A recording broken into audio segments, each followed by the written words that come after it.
Good morning everyone. Magnetism एक chapter है, उसको आज देख रही हूँ। उसके बारे में उसके डिफिनेशन को साथ साथ देखते जाऊंगी। तो आइए देखते हैं। चुंबक एक सामान्य परिचय। प्राचीन यूनान में एक गढ़िया मैग्नस द्वारा एक पहाड़ी में पहली बार चुंबकीय गुण का पहली बार पता चला, जो कि उसके लोह युक्त छड़ी को अपनी ओर आकर्षित कर रहा था। संभवतः इसी पत्थर को मैग्नेटाइट नाम दिया गया। मैग्नेटाइट में लोह के गुण होते हैं। जिन पदार्थों में लोहे के अपनी ओर आकर्षित करने का गुण होता है, चुंबक कहलाता है। हालांकि चुंबक में आकर्षण और प्रतिकर्षण दोनों गुण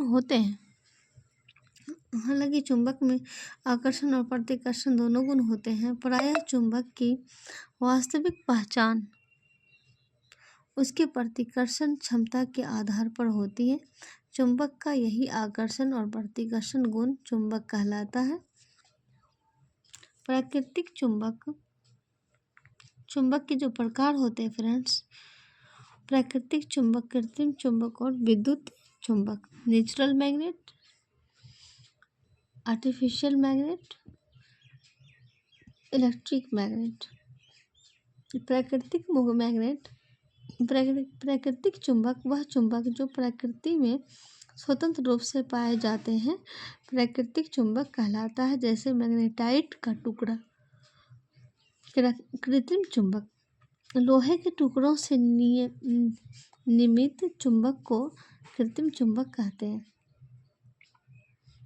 विद्युत धारा के प्रवाह से प्राप्त चुंबक को विद्युत चुंबक कहा जाता है। किसी अचालक वस्तु जैसे मोटे कागज की नलिका के ऊपर तांबे के इंसुलेटेड या विद्युत रोधी तार को कुंडलित रूप में लपेटा जाता है।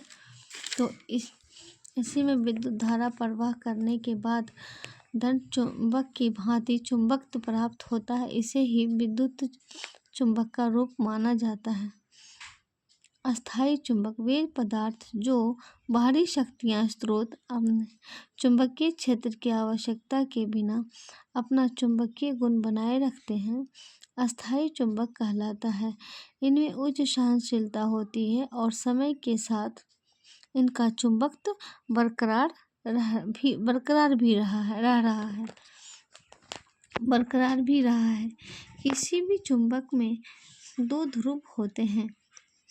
स्वतंत्रता पूर्वक लटकाए जाने पर जो शिरा उत्तर दिशा की ओर रुकता है, उसे उत्तरी ध्रुव या धनात्मक शिरा, और जो शिरा दक्षिण दिशा में ठहरता है, उसे दक्षिण ध्रुव या ऋणात्मक शिरा कहते हैं। चुंबक के ठीक मध्य में चुंबक तो नहीं होता, उसे उदासीन बिंदु कहते हैं, तथा ध्रुव के ठीक किनारे चुंबक न होकर थोड़ा सा अंदर में होता है। यदि किसी चुंबक के दो भागों में या दो से अधिक भागों में बांट दिया जाता है, तो उन्हें सभी टुकड़ों में दोनों का निर्माण हो जाता है, अर्थात ध्रुव को अलग किया जा सकता है।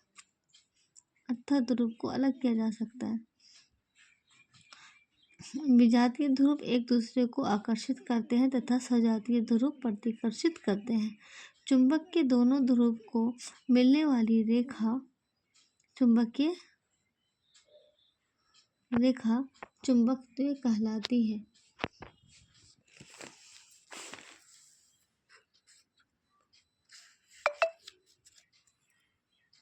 तो इसी तरह से फ्रेंड्स चुंबक को देख रहे थे, चुंबक के चैप्टर मैग्नेटिज्म को देख रहे थे। ध्रुवों द्वारा चुंबकीय पदार्थों को अपनी ओर आकर्षित करने का गुण चुंबकीय दृढ़ता, चुंबकीय क्षमता कहलाती है।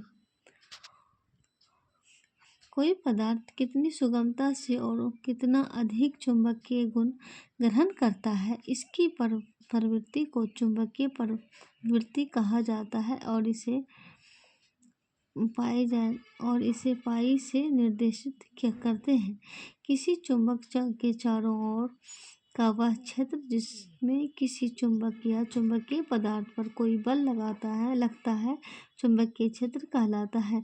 चुंबक के इसी प्रभाव को चुंबकीय क्षेत्र की तीव्रता से मापा जाता है। चुंबकीय क्षेत्र की तीव्रता चुंबक से दूरी के व्युत्क्रमानुपाती होता है। तो ये फ्रेंड्स हम इसी तरह से अपना रिवीजन करते हैं। आप बताएंगे फ्रेंड्स कि आपके रिवीजन का क्या तरीका है।